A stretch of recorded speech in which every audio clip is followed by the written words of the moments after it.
you can see all the power of having the data and the AI capabilities, but also behind the scenes, the horsepower that's working to drive momentum around the Yeah. process. You spoke about Marissa and the rest of her team, so that's super important. Maybe you can also share a little bit about the fact that so many of the companies have this being performed internally. They don't have it outsourced.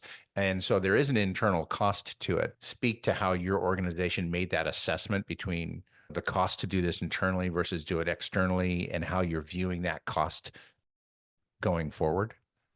Yeah, so I think it's a two-part answer. I think number one, our executive team and sort of everyone in the company does believe that everyone's time is valuable. So Mhm. if we're able to move deals along quicker, we're going to get more deals done across the finish line, which ultimately helps us overall.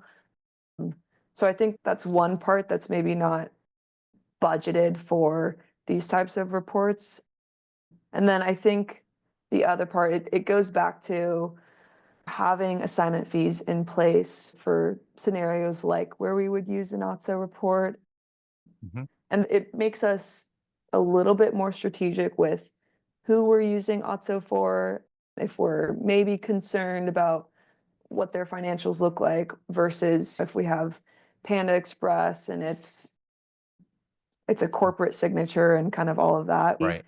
We tend to probably take that just in-house and trust that, okay, they're going to be good, they're going to pay their rent, and we don't necessarily have to use Otso for this one. So I think in some ways it's forced us to be a little bit more strategic, but then it gives us more peace of mind at the end of the day when we do have an Otso report in place. Yeah, that's great.